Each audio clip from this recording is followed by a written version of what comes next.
तक आपका व्यवहार भी निश्चित नहीं होता। राजन, इस बात में संदिग्धता मत रखना। फिर प्रश्न पूछा है, ये बताओ राजन,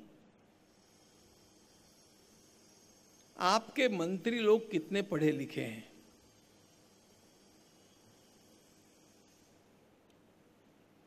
नारद जी प्रश्न पूछ रहे हैं, जिनको तुमने मंत्रियों के रूप में नियुक्त किया है उनका अध्ययन कितना है? कच्चित संवृत मंत्रैस्ते अमात्यैः शास्त्र कोविदै। शास्त्र कोविद, मंत्री का स्थान उसी को मिलना चाहिए जो किसी न किसी शास्त्र का ज्ञाता है।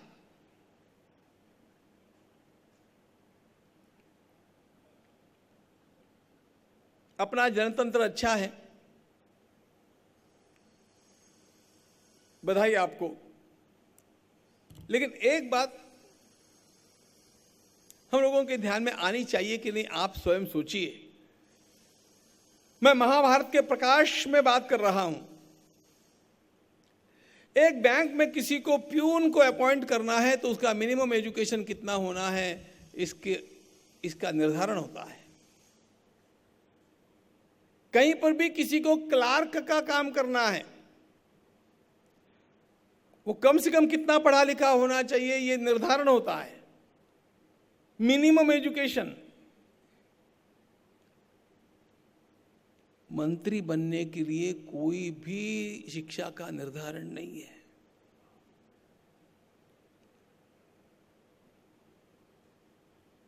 जिनके ऊपर राष्ट्र के एक हिस्से की जिम्मेदारी होती है, होना चाहिए कि नहीं, आप सोचो। महाभारतकार कहते हैं, अमात्यैः शास्त्र कोविदैः, किसी न किसी बात का वो विद्वान होना चाहिए, तभी जाकर के वो मंत्री बनेगा, ऐसे नहीं बन जाएगा। फिर कहते हैं, तुम्हारे मंत्रियों में बकवास करने की आदत तो नहीं है ना? कच्च संवृत मंत्र, संवृत मंत्र, महाभारत का शब्द बड़ा सुंदर है।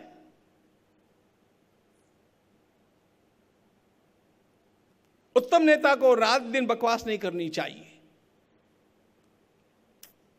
बोलता ही गया, सोशल मीडिया है और बाकी प्रसार माध्यम है ना, जितना बोलना आवश्यक है, जिस समय जो बोलना आवश्यक है, उतना ही उसके द्वारा बोला जाए। सारे निर्णय सब लोगों के सामने रोज कहने की आवश्यकता नहीं होती। कच्च समृद्ध मंत्र इस्ते अमात्यैः शास्त्र कोविदैः। फिर कहते हैं, राजन एक बात बताओ, ये सारे मंत्री वफादार है ना? Are they loyal to you? यदि मंत्री निष्ठावान नहीं होंगे तो वे तो देश का भट्टा बैठा देंगे। इन सारी बातों की तुमने परीक्षा की है कि नहीं? देवर्षि नारद जी के सारे प्रश्न बतलाने का समय नहीं है।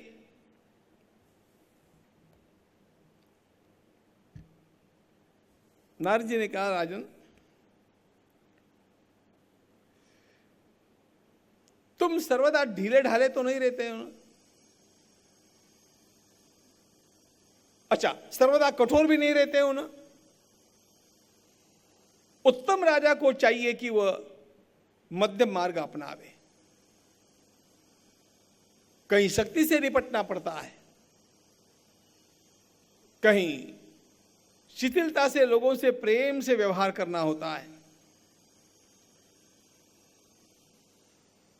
अच्छा ये बताओ राजन, तुम्हारी सेना का वेतन योग्य है कि नहीं? सैनिकों को योग्य वेतन मिलता है कि नहीं? वह समय पर मिलता है कि नहीं? यदि सैनिकों को योग्य वेतन नहीं होगा, समय से नहीं मिलेगा,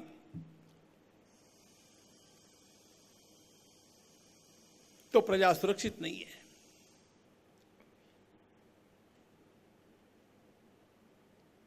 सीमावर्ती सैनिक और देश के अंदर के सुरक्षाकर्मी,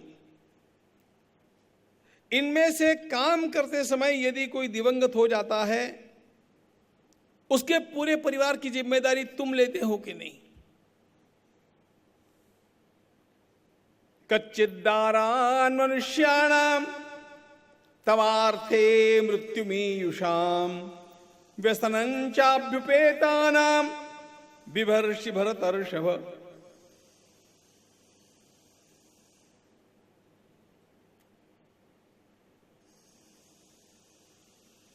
सीमा पर युद्ध करता हुआ सैनिक चला जाता है अथवा अंतर्गत सुरक्षा में कहीं वो दिवंगत हो जाता है, यदि उसके बचे हुए सारे परिवार की जिम्मेदारी राजा लेते हैं तो बाकी सैनिकों के अंतःकरण में आत्मविश्वास निर्माण होता है कि मैं चला भी गया तो भी मेरा परिवार अनाथ नहीं होगा। यह विश्वास लोगों के अंतःकरण में निर्माण करना राजा का काम है। यह नारद जी का उपदेश है। नारद जी ने पूछा, राजन ये बताओ, तब राष्ट्रे तड़ागानि पूर्णानि च बृहन्ति च भागशो विनिविष्टानि न कृषिर्दैव मातृका। सबसे बड़ी बात होती है पानी। पानी को निर्माण नहीं किया जा सकता, लेकिन जो बरसता है उसको बचाया जा सकता है। इसलिए अपने देश में स्थान स्थान पर बड़े बड़े तालाब खोद करके तुमने तैयार रखे हैं कि नहीं, जिनको वर्षा के जल से भरने की व्यवस्था हो। ये तालाब बड़े बड़े होने चाहिए, इनके भरने की व्यवस्था होनी चाहिए और ये बिखरे हुए होने चाहिए। नारद जी ने एक सुंदर बात बतला दी। अरे वो राजा राजा ही नहीं जिस राजा ने अपने किसानों को बरसात के ऊपर निर्भर कर दिया। साल 2 साल वर्षा न होने पर भी किसान आराम से खेती कर सकेगा, इतने जल का संचय करने की व्यवस्था तुम्हारे पास होनी चाहिए।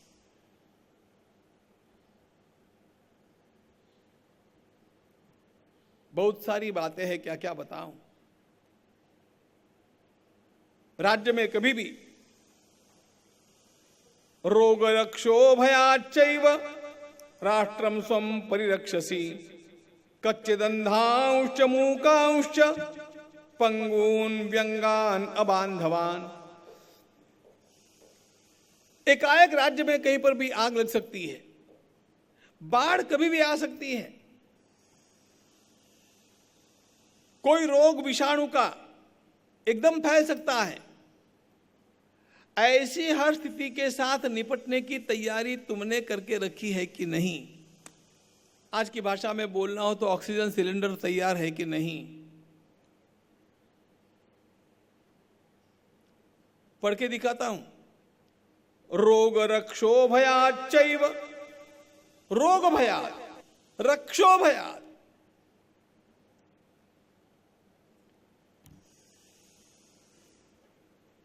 एक बात और राजन, प्रजा में जो भी विकलांग है, चाहे वह अंध है, चाहे वह गूंगा है, बहिरा है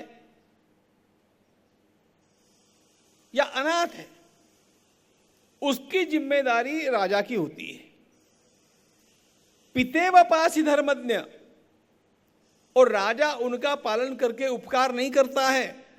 राजा का कर्तव्य होता है कि वह उनको पिता बन करके संभाले।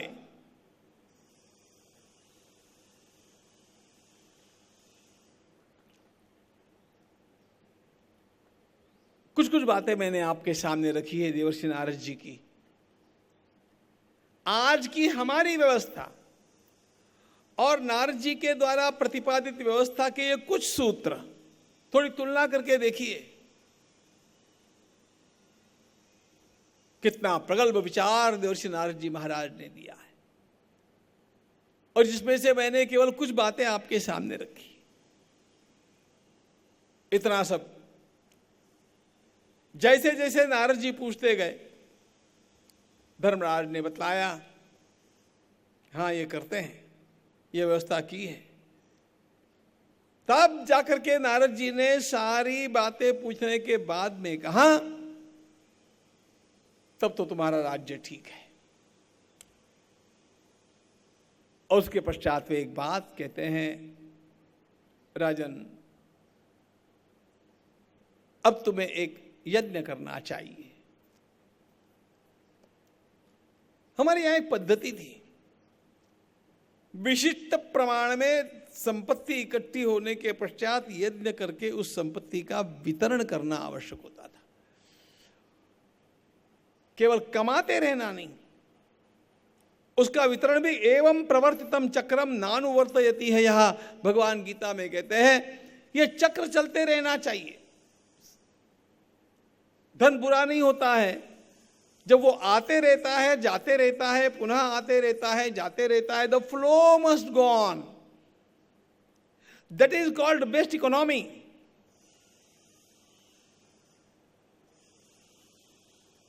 अब राजा जब इतना प्रगल्भ है तो उसे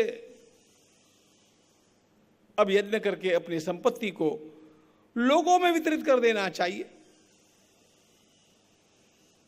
नारद जी ने कहा, मेरा छोटा सा सुझाव है, लेकिन आपके मार्गदर्शक भगवान श्री कृष्ण हैं, द्वारिकाधीश हैं, आप उनसे परामर्श कीजिएगा।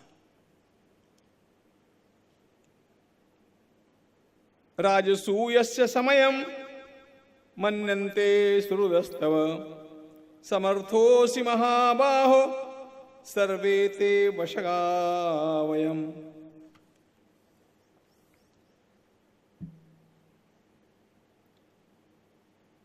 पांडवों ने आपस में विचार किया, नारद जी की बात का स्वीकार किया। भगवान श्री कृष्ण के पास समाचार भेजे गए। भगवान श्री कृष्ण ने भी कहा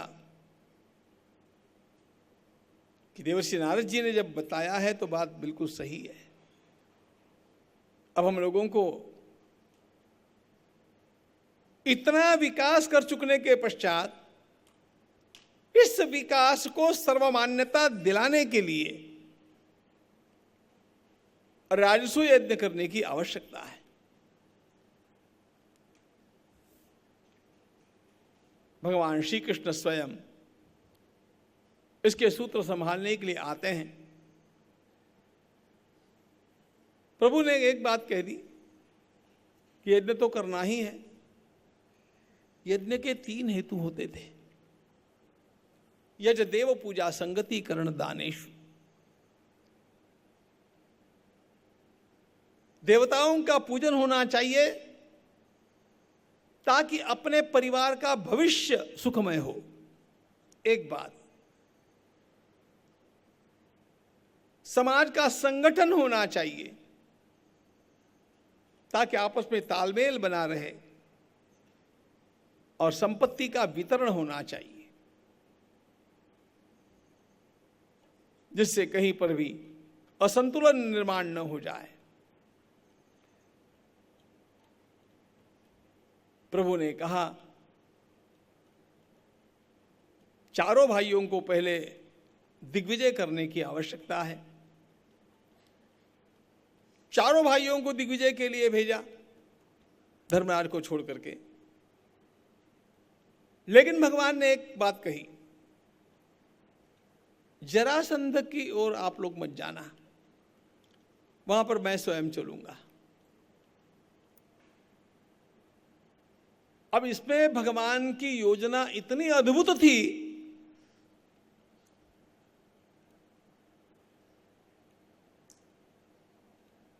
इस जरासंध ने बार बार मथुरा जी के ऊपर आक्रमण किया था, और जरासंध के कारण ही भगवान श्री कृष्ण को मथुरा से स्थलांतर करना पड़ा था द्वारिका के लिए।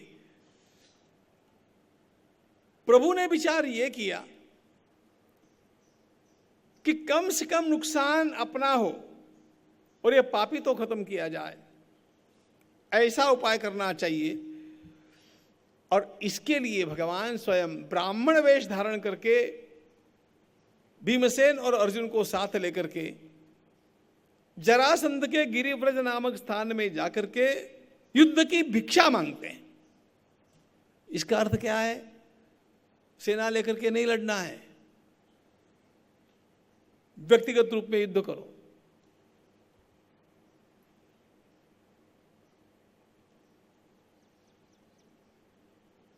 भगवान चाहते ये थे कि एक व्यक्ति के गलत निर्णयों के कारण ये युद्ध होते हैं। कितनी ही बार सेना मारी जाएगी और ये बचा रहेगा तो ये यही काम करता रहेगा। बिना कारण सैनिक मारे जाते हैं, इसलिए सैनिकों को किनारे करके इसको अकेले को कैसे पकड़ा जा सकता है। भगवान ने अद्भुत योजना बनाई, जरासंध के अहंकार का उपयोग किया और भीमसेन के द्वारा जरासंध को समाप्त करवाया। प्रभु की अगम्य इस प्रकार की बात। और ऐसा प्रभु ने दो लोगों के साथ किया है, जरासंध के साथ भी किया और शिशुपाल के साथ भी किया। और बाद में महाभारत के युद्ध के पूर्व भगवान ने बताया, बताओ धर्मराज, यदि मैं उस समय जरासंध को और शिशुपाल को खत्म नहीं करता तो आज तुम्हें यह सब कितना महंगा पड़ता। See his long term policy. उनको पता है कि आगे चल करके ये लोग हमारे लिए ही सबसे बड़ा स्थिर दर्द बनने वाले हैं। इसलिए प्रभु ने इधर तो जरासंध को समाप्त करवाया और सभा के आरंभ में गालियां बकने वाले शिशुपाल का भगवान ने एकाएक खड़े होकर के चक्र का आह्वान करके शिरच्छेद कर दिया। इन दोनों को आइसोलेटेडली मारा है। भगवान की इसमें बड़ी विलक्षण पॉलिसी है।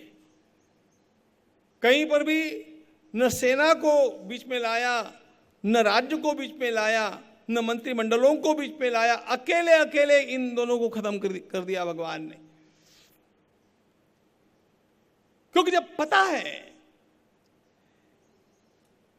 कि इन लोगों के भीतर सज्जनता का कोई बीज ही नहीं है, ये बिना कारण औरों को कष्ट देने के लिए ही काम करते हैं।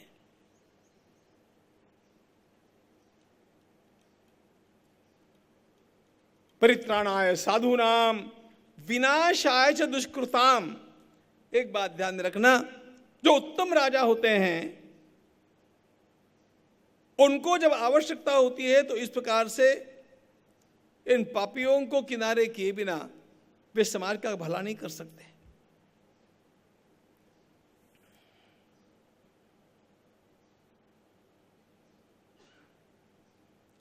आज मैं हमारे पूज्य योगी जी का एक भाषण सुन रहा था।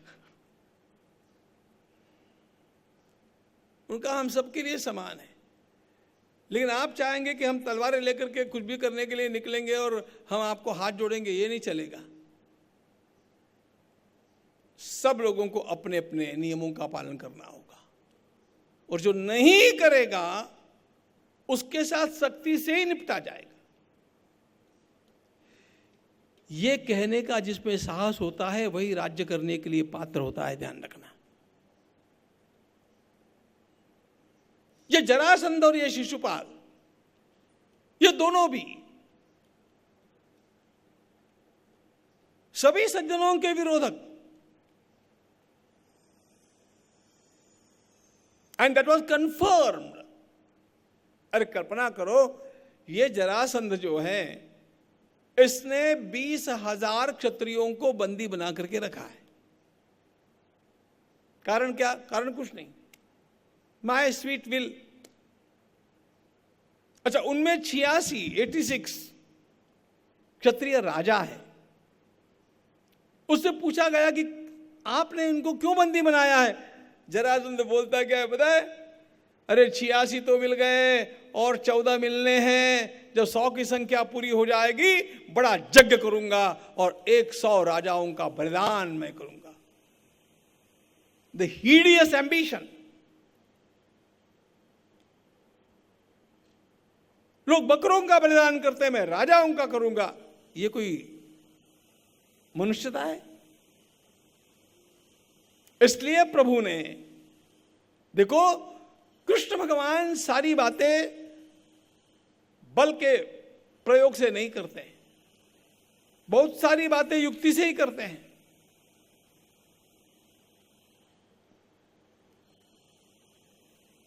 और इसके पश्चात जब ये दोनों कंटक दूर कर दिए गए, उसके पश्चात यज्ञ का कार्य जब आरंभ होना है, अतीव सुंदर कार्य यज्ञ का ऐसा हो जिससे पांडवों की कीर्ति सारे संसार में फैलनी चाहिए, ऐसी उसकी रचना।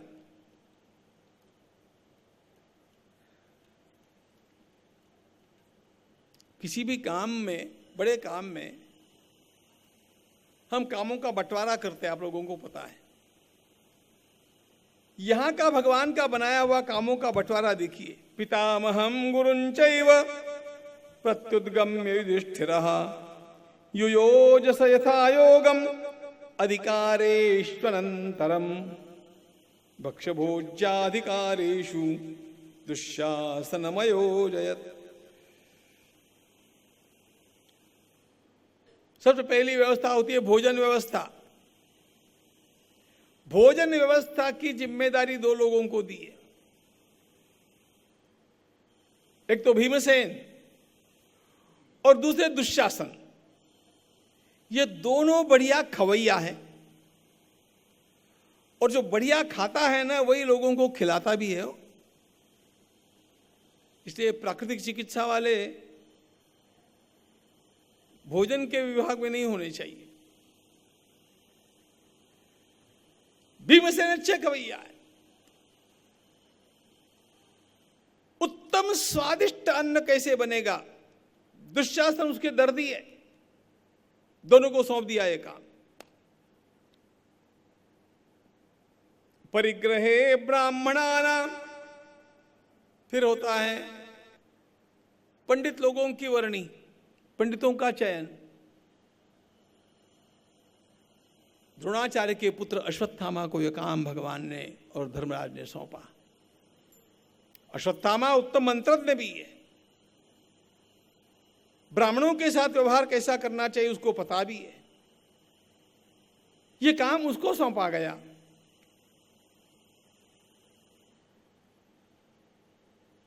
भीष्म और द्रोण, इन दोनों वृद्धों के पास पर्यवेक्षण, सभी कामों का निरीक्षण करना, यह काम सौंपा गया। कोषाध्यक्ष बनाया है दुर्योधन को। परोसने की जिम्मेदारी द्रौपदी को दी गई। अब उसके साथ काम करने के लिए हजारों महिलाएं थी, लेकिन डिपार्टमेंट उसका है। आने वाले सभी लोगों का स्वागत करने के लिए अर्जुन की योजना की गई।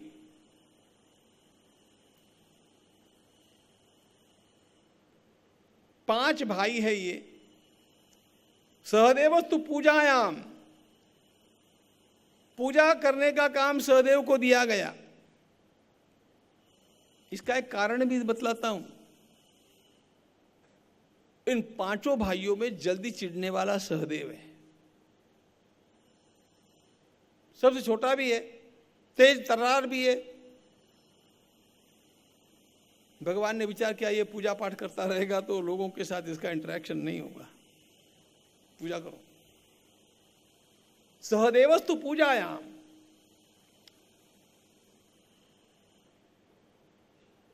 फिर वर्णन करते हैं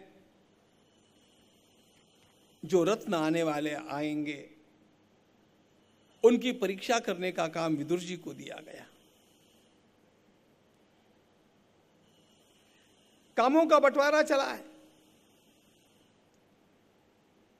न भूतो न भविष्यति, इस प्रकार का यज्ञ भगवान करवाना चाहते हैं। सभी कामों को भगवान बांट रहे हैं। अपने स्वयं के पास भगवान ने कौन से काम रखे? 2 काम भगवान ने स्वयं के पास लिए, बाकी सब काम बांट दी। पहला काम, आने वाले सारे साधु ब्राह्मणों के पग धोने का काम कृष्ण भगवान ने अपने पास लिया और साधु ब्राह्मणों की पंक्ति भोजन करके उठने के पश्चात जूठन उठाने का काम भगवान ने अपने पास लिया। कृष्ण पादा बने जने,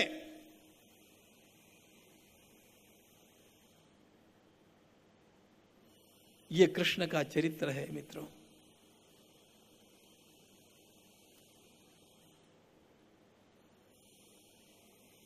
यह उस कृष्ण का चरित्र है जो भगवत गीता के वक्ता है, जो वैकुंठ के अधिनायक हैं, जो सुवर्ण की द्वारिका के स्वामी हैं और जिनके पराक्रम का लोहा सारा संसार मानता है। वह कृष्ण पांडवों के इस यज्ञ में साधु ब्राह्मणों के पग धोने का और जूठी पत्तले उठाने का काम अपने पास लेते हैं। भगवान सिखाना चाहते हैं। कोई काम छोटा नहीं होता, कोई काम बड़ा नहीं होता। अपने हिस्से में जो काम आ गया उसी काम को श्रद्धा के साथ करना, यही भगवान की सबसे बड़ी पूजा है। स्वकर्मणा तमभ्यर्च सिद्धिम विन्दति मां, भगवान गीता में उपदेश करते हैं। अरे फूलों का हार लेकर के भगवान की पूजा करना आसान बात है। अपने जीवन के एक एक कर्म को इस प्रकार करते रहना चाहिए ताकि भगवान रीझ जाए।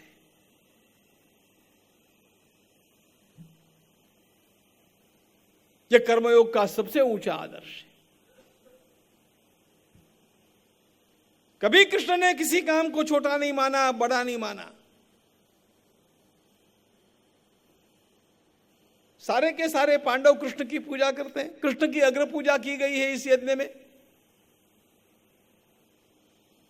भगवान अग्र पूजा लेकर के और केवल मटकते हुए बैठे नहीं रहे।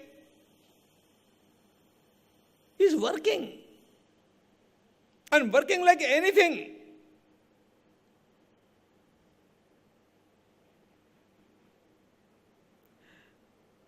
आजकल के लीडरशिप के ट्रेंड्स में मैं एक प्रकार की पुस्तकें पढ़ता हूं, द सर्वेंट लीडर्स।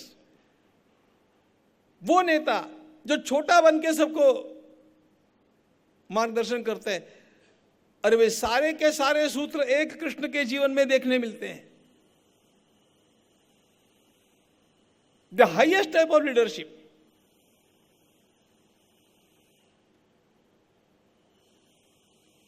वे घोड़े हाँकने को भी तैयार है, दूत बनकर के जाने को भी तैयार है, युद्ध करने को भी तैयार है, पग धोने को भी तैयार है, जूठी पत्तले उठाने को भी तैयार है। यह है कृष्ण, ध्यान रखना।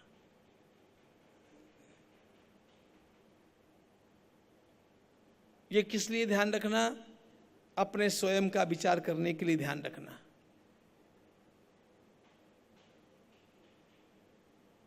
महानता का चोला पहन करके बैठे रह करके आदमी महान नहीं होते हैं, ध्यान रखना।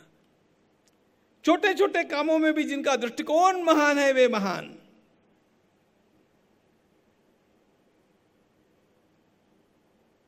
अपार वैभव वहां पर बरसा। महात्मा वैशंपायन महाराज वर्णन करते हैं, दुर्योधन राजाओं के द्वारा लाए गए उपहारों को जमा करते करते थक गया। इतना वैभव, दान देते देते कर्ण ने कितना भी प्रयास किया, कर्णो दाने महामनाह, कर्ण को दान देने के लिए बैठाया है प्रभु ने, क्योंकि प्रभु को पता है यज्ञ की कीर्ति दान पर निर्भर करती है, और यह दान करने का अभ्यास कर्ण के हाथों को है।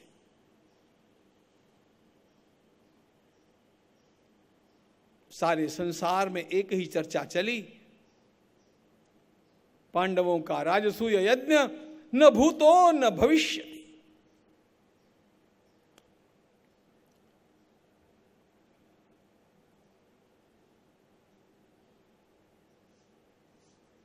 भगवान श्री कृष्ण जहां पर इतना खट रहे थे, उसकी कीर्ति इस प्रकार तो होनी थी।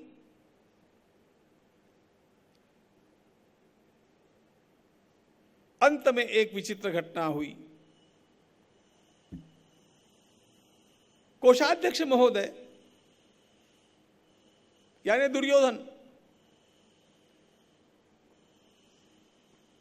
मैं सभा का अवलोकन करते हुए पानी में धप्प से गिर गए। सबको हंसी आई, सबको, अतः हंसी तो एकदम आती है, द्रौपदी को भी आई। लेकिन इस प्रसंग में द्रौपदी ने एक भी शब्द का उच्चारण नहीं किया है। संपूर्ण महाभारत में, एक बात ध्यान रखना, मैंने महाभारत को बारीकी से पढ़ने का प्रयास किया। सभी पात्रों में गुण है, सभी पात्रों में दोष है। एक भी दोष नहीं ऐसा कोई पात्र नहीं, एक भी गुण नहीं ऐसा कोई पात्र नहीं। यह सामान्य सिद्धांत होने पर भी दो पात्रों के दोष मुझे अभी मिले नहीं। महात्मा विदुर, फ्लॉलेस लाइफ,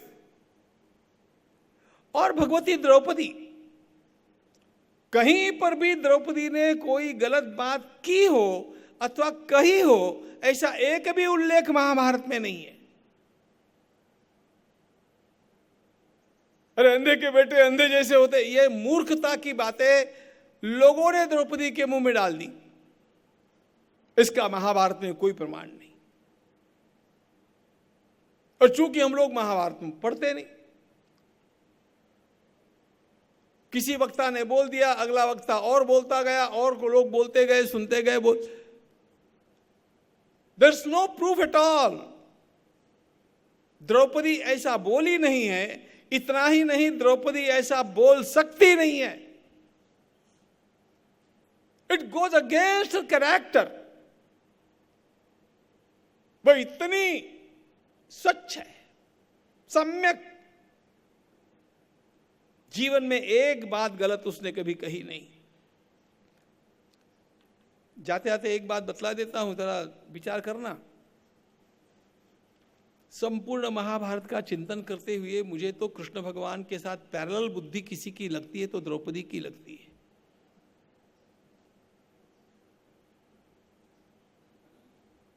उसकी विचारधारा कृष्ण भगवान की विचारधारा के साथ पैरेलल है, पूरी धार्मिक और पूरी प्रैक्टिकल। भगवान श्री कृष्ण भी ऐसे ही है।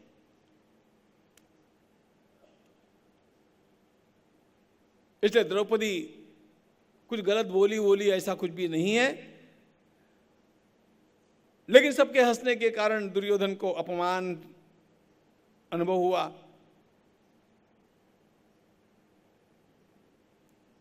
अब बड़ी विशेष बात यह है कि वहां पर तो क्राइसिस मैनेजमेंट भी ऐसी थी, पानी में कोई गिर सकता है इस बात को ध्यान में लेकर के तुरंत वहां पर नूतन वस्त्र और वस्त्रों को बदलने का स्थान भी था, और सेवक भी आगे दौड़ते आए, लेकिन दुर्योधन चिढ़ गया था। अपमानित सा अनुभव करके वो वहां से चल पड़ा।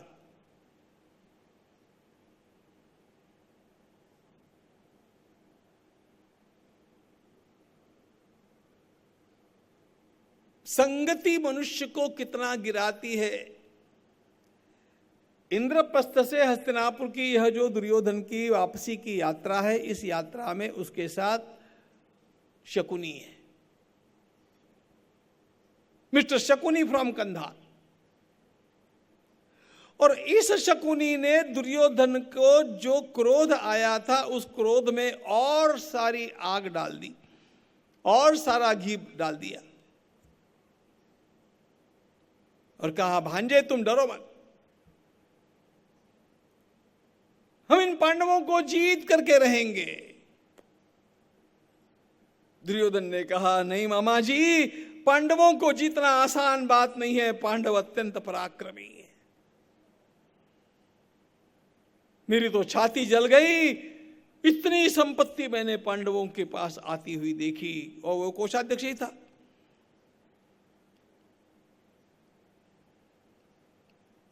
कैसा मेरा अपमान, किस झाड़ की पत्ती थे ये पांडव कल तक, और आज क्या हो गए। शकुनी ने कहा, भांजे युद्ध में पांडवों को जीतना कठिन है, मैं भी जानता हूं, लेकिन मैं युद्ध की बात नहीं कर रहा हूं, मैं बात कर रहा हूं द्यूत की, जुआ खेलने की।